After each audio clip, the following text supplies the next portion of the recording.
இதுதாங்க எங்கள் வீட்டு ரோஸ் செடிங்க. இன்றைக்கி வந்து நிறைய பூ பூத்துருக்கு. நான் வந்து ஃபுல்லாக கட் பண்ணி விட்டேங்க. அதுக்கப்புறம் நிறைய வந்து மொக்கு வச்ச ஆரம்பிச்சிருச்சு.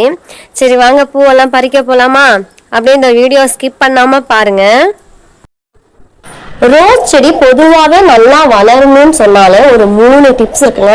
ரோஸ் செடியை கட் பண்ணி விடணும், அதுக்கப்புறம் அதுக்கு முட்டை ஓடெல்லாம் போடணும், டீ தூளுங்க, டீ வச்சுட்டு அதுக்கப்புறம் அதை வடிகட்டி நம்ம வேஸ்டா தூக்கி எரியாம அந்த டீ தூளெல்லாம் எடுத்து நம்ம ரோஸ் செடிக்கு நம்ம தூவி விட்டோம் அப்படின்னா ரோஸ் எல்லாம் நல்லா பயங்கரமா விட ஆரம்பிக்கும். இந்த மெத்தட் நீங்களும் யூஸ் பண்ணுங்க.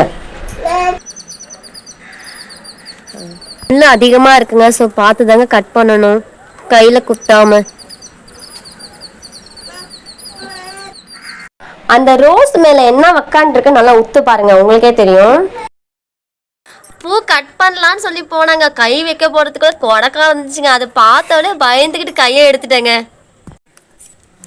அதுக்கப்புறங்க அதை துரத்தி விட்டு அதுக்கப்புறம் தாங்க பூ கட் பண்ணவே பக்கத்துல போனேன்.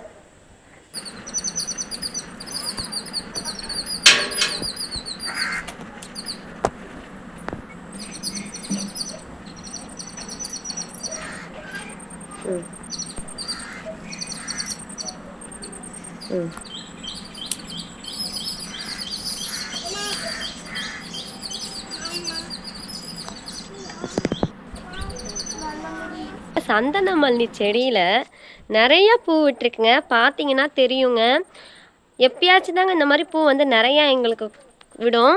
இப்போ பாருங்க எவ்வளோ பூ விட்டுருக்கு அப்படின்னு சொல்லி. சந்தன மல்லி செடி வந்து கீழே படர்ந்து போயிடுது அப்படின்றனால அதுக்காகவே வந்து நாங்கள் பந்தல் போட்டாச்சுங்க.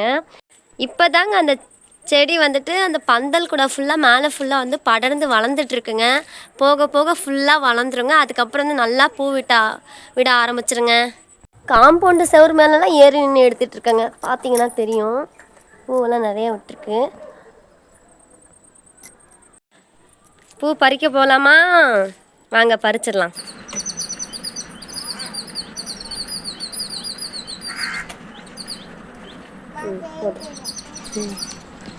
இந்த பூவில் வேற கடிக்கிற எறும்பு சிட்டெரும்பு நிறையா இருக்குங்க. இதுக்கு என்ன மருந்து போடுறதுன்னு எனக்கு தெரியல. உங்களுக்கு தெரிஞ்ச கமெண்ட் பண்ணுங்க ஃப்ரெண்ட்ஸ்.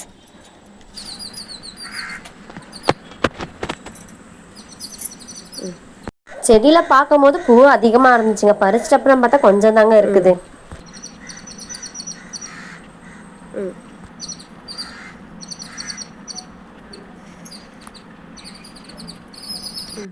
இப்போ இந்த பூ டிஃப்ரெண்டான மெத்தட்ல வந்து கட்டலாம் வாங்க.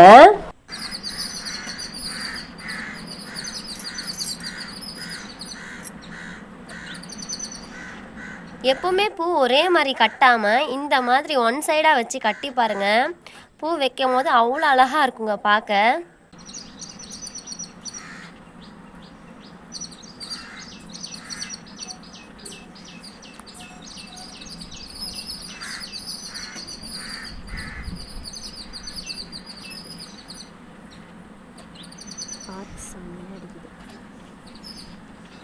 ஃபஸ்ட் டைம் கட்டும் போது ரொம்ப கஷ்டமாக இருக்குங்க. ஃபஸ்ட் டைம் வரவே வராது. போக போக 2 டைம் 3 டைம் கட்டி பழகினா தான் வந்து இந்த மாதிரி ஒன் சைடு வந்து கட்ட வந்து ஈஸியாக இருக்கும். என் பாப்பாவும் அப்படி தான் வந்துட்டு ஃபஸ்ட் டைம் ரொம்ப கஷ்டப்பட்டா, இப்போ வந்து ஈஸியாக கட்டிகிட்டு இருக்காங்க, அழகாகவும் கட்டுறாங்க.